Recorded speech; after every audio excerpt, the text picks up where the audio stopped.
سامعین محترم، آج ہم ایک وزیر پی ٹی آئی کا جس کا نام فواد چودھری ہے، فواد اور فساد چودھری، اس کے ایک جاہلانہ بیان کے حوالے سے آپ کی خدمت میں حاضر ہوئے ہیں۔ یہ شخص انتہائی گھٹیا آدمی ہے، آئے دن کوئی نہ کوئی مخالف مذہب بلندر چھوڑتا رہتا ہے۔ علماء حق پر تنقید اس کا محبوب مشغلہ ہے۔ اس وقت یہ ملک پاکستان میں انگریز کی غلامی میں سب سے آگے ہے، اور یہ ہر وہ بیان دیتا ہے جس سے اس کا آقا انگریز خوش ہو۔ حالانکہ اس بندے کی ذاتی اوقات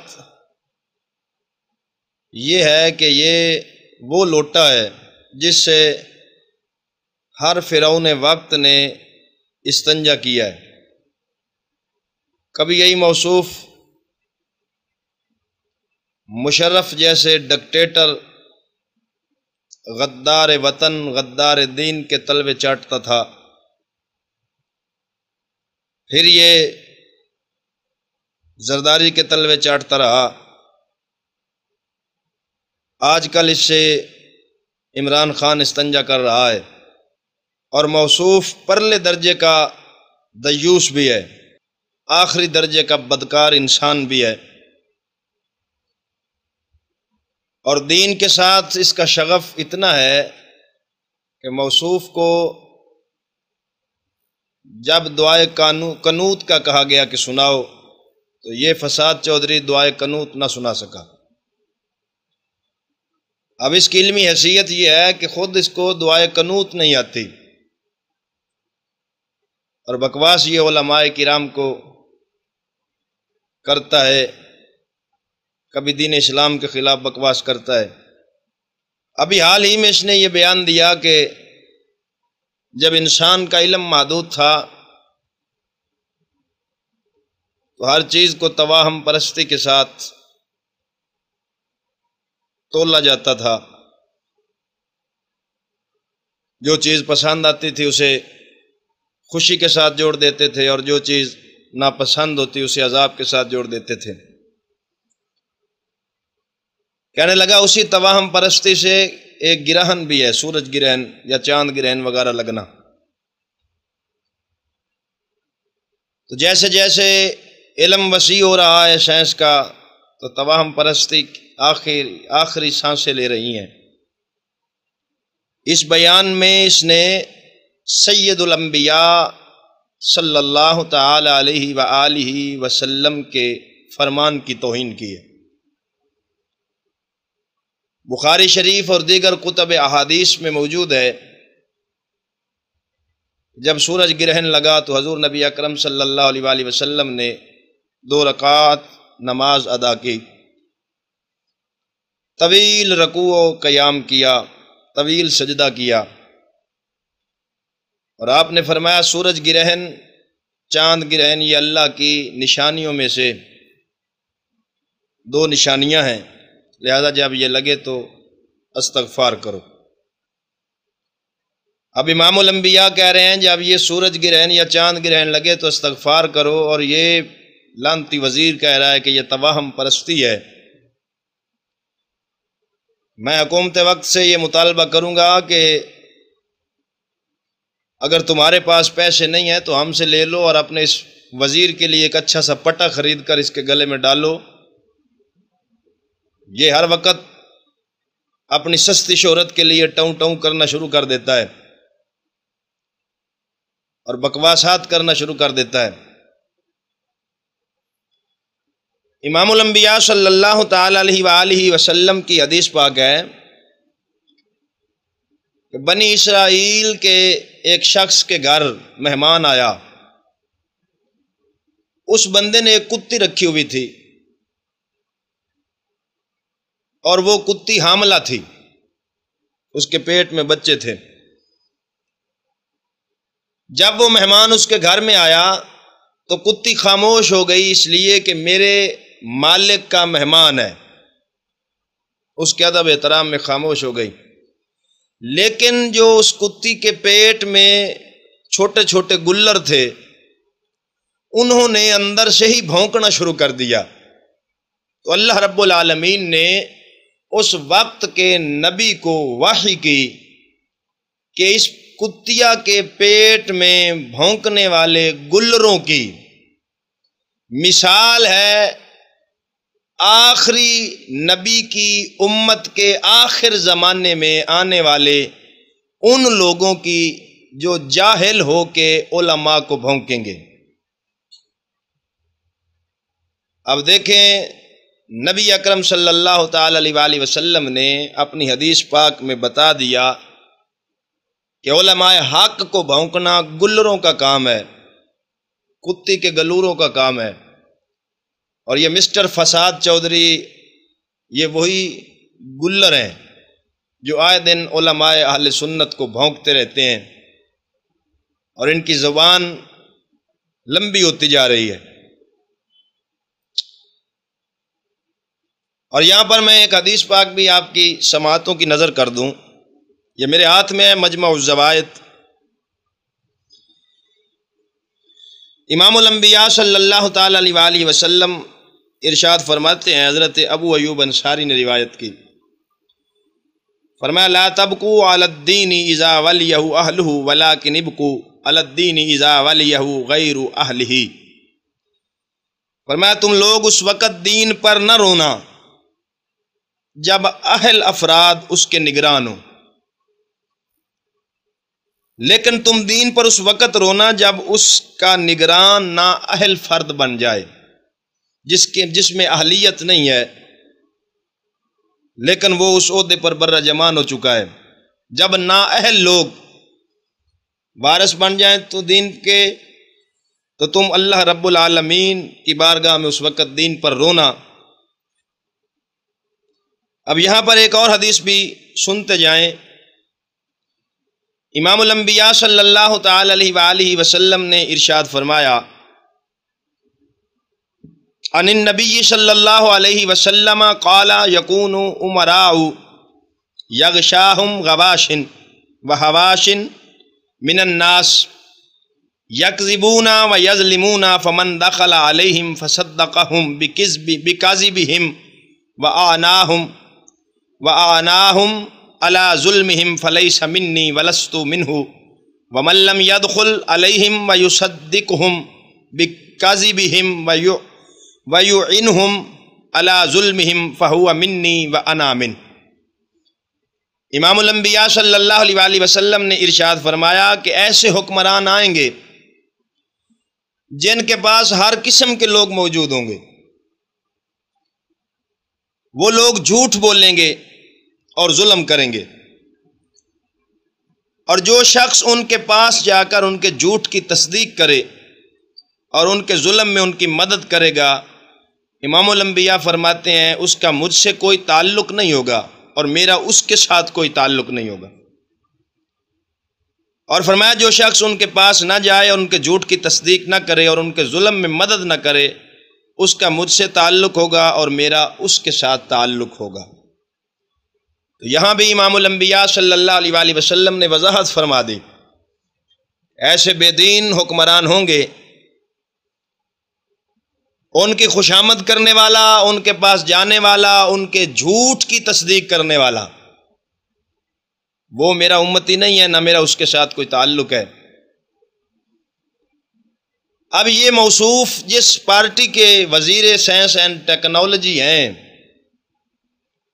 ان کا لیڈر صبح اٹھتا ہے تو جھوٹ بولتا ہے، دوپہر ہوتی ہے تو جھوٹ بولتا ہے، شام ہوتی ہے تو جھوٹ بولتا ہے، صبح سے لے کر رات تک جھوٹ بول بول کے رات کو سو جاتا ہے، پھر صبح اٹھ کر پھر جھوٹوں کا پلندہ شروع کر دیتا ہے۔ یہ اپنی کسی ایک بات پر قائم نہ رہ سکے۔ ان لوگوں نے انگریزوں کی خوشنودی کے لیے کبھی گردوارے بنائے کافر کو خوش کرنے کے لیے، کبھی مندر بنائے،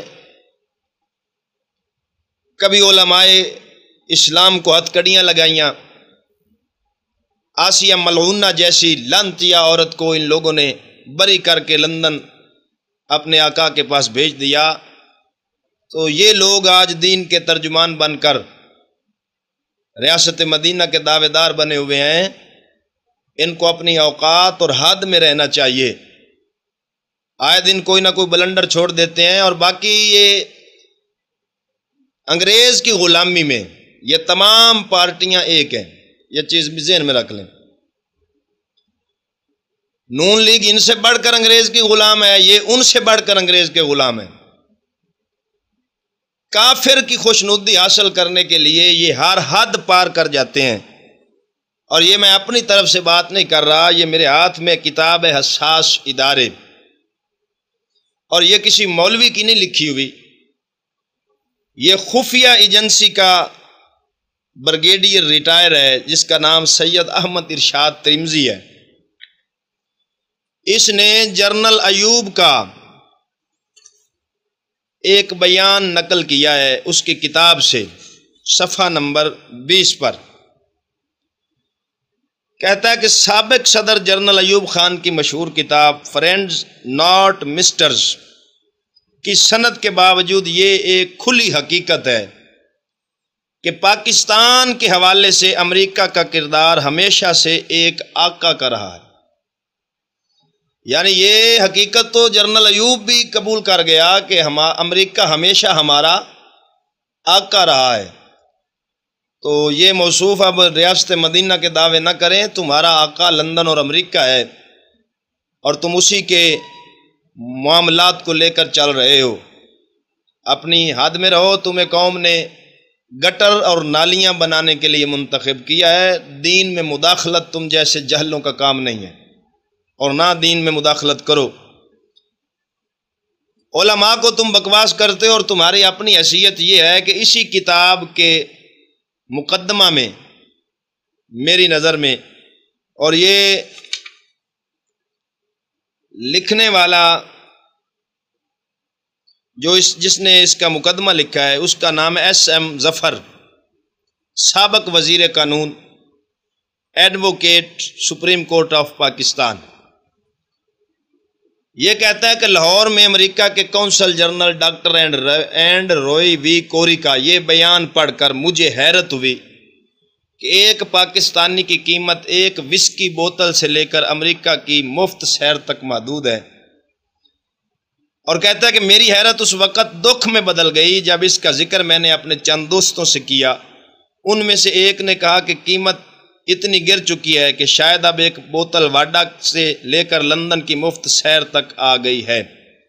یہ سوچنے کا مقام ہے کہ کیا ہماری اخلاق کی قدریں واقعی اتنی گر چکی ہیں، اور کیا ہمارا قومی جذبہ اتنا ہی مردہ ہو چکا ہے، خاص طور سے کہ اب جب کہ ہم ایک ایٹمی قوت بننا چاہتے ہیں۔ یہ دیکھ کر بڑا دکھ ہوتا ہے۔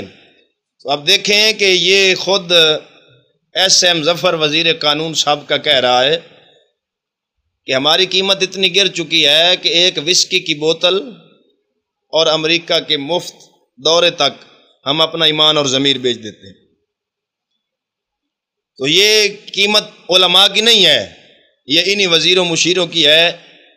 یہ بیچارے اس کرسی کی خاطر یا امریکہ میں شہریت لینے کی خاطر اس فساد چودھری جیسے وزیروں کو اگر اپنی ماں اور بہن کا بھی سودا کرنا پڑے تو یہ ایک لمحے کے لیے بھی تامل نہیں کرتے۔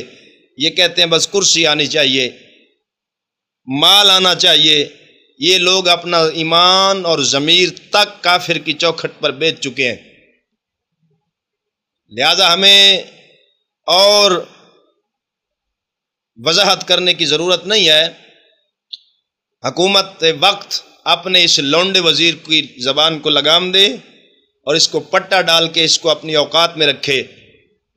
آئے دن یہ جو بلنڈر چھوڑتا ہے دین کے خلاف، جس طرح ساون ماہ میں ڈڈو نکلتے ہیں، یہ بھی اپنی سستی شہرت کے لیے ایک دو ماہ بعد کوئی نہ کوئی بلنڈر چھوڑ دیتا ہے اور نکل پڑتا ہے، اور لانتوں کا توق لے کر پھر جناب بیٹھ جاتا ہے۔ لہذا اس کو اپنی اوقات میں رکھو۔ علماء اسلام کی توہین کرنے والا بے ایمان بندہ ہے، اور مذہب کے خلاف بولنے والا منافق ہے۔ مسلمان مومن نہیں ہے۔ تو عزیزان گرامی، یہ تو اس کے حوالے سے تھا۔ اب دوسری بات میں جو ریکارڈ کروانا چاہتا ہوں، کچھ دنوں سے ہمارے ملک میں ایک مسئلہ چل رہا تھا خطائے اجتہادی کے حوالے سے۔ اہل سنت کے ایک عالم دین نے خطائے اجتہادی کی نسبت جب سیدہ طیبہ طاہرہ آمینہ زاہدہ سلام اللہ تعالی علیہا کی طرف کی، تو بعض جاہل پیروں، بے علم خطیبوں نے ایموشنل بلیک میل کر کے اسے گستاخی ڈکلیئر کر دیا۔ کانفرنسز بھی ہوتی رہی، گالی گلوچ کا بازار بھی گرم رہا، دلیل ایک نہ دے سکے وہ۔ خیر بہرحال پھر ان علامہ صاحب کے اشرف اصف جلالی صاحب، ان کی گرفتاری ہوئی، ایک دو دن قبل ان کی گرفتاری ہوئی ہے۔ ہم مسئلہ کی حد تک قبلہ جلالی صاحب کے موقف کی بالکل حمایت کرتے ہیں، اور یہی موقف ائمہ اہل سنت و جماعت، اکابرین اہل سنت کا ہے اور صدیوں سے چلا آ رہا ہے۔ کیونکہ اہل سنت مذہب ائمہ و اکابرین اہل سنت کے لکھے اصول کا نام ہے۔ آج کل کے جاہل پیروں کے باپ کی جاگیر نہیں کہ جس کو جب چاہے اہل سنت سے خارج کر دیں۔ جس طرح کے وہ جاہل پیر تھے یا خطیب تھے، اسی طرح کا ان کا فتویٰ تھا۔ بہرحال اس فتوے کی کوئی حیثیت نہیں، وہ کنڈم ہے۔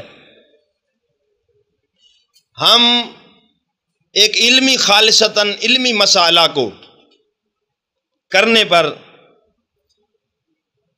سنی عالم دین کی گرفتاری کی گئی، اس کی پرزور مذمت کرتے ہیں، اور حکومت وقت سے مطالبہ ہے کہ انہیں فی الفور رہا کرے۔ اور یہ ایک علمی مسئلہ ہے، اسے علماء کے پینل میں حل کرنا چاہیے۔ دوسری بات یہ ہے کہ میں نے آج ہی ایک ذاکر کوئی ہے شیعوں کا، اس کی ویڈیو سنی تو وہ دھمکی دے رہا تھا کہ اگر 295 سی نہ لگی تو ہم پنجاب اسمبلی کے باہر دھرنا دیں گے، پھر نہ لگی تو ہم جا کر جلالی صاحب کے مدرسے کا جلاؤ گھراؤ کریں گے، جلا دیں گے، یہ کر دیں گے، وہ کر دیں گے۔ میں حکومتی اداروں کو مطلع کرنا چاہتا ہوں، ایسے شر پسند عناصر کو لگام دے۔ یہ کھلی دھمکی ہے، اور ملک کو فرقہ واریت کی آگ میں مت دھکیلیں۔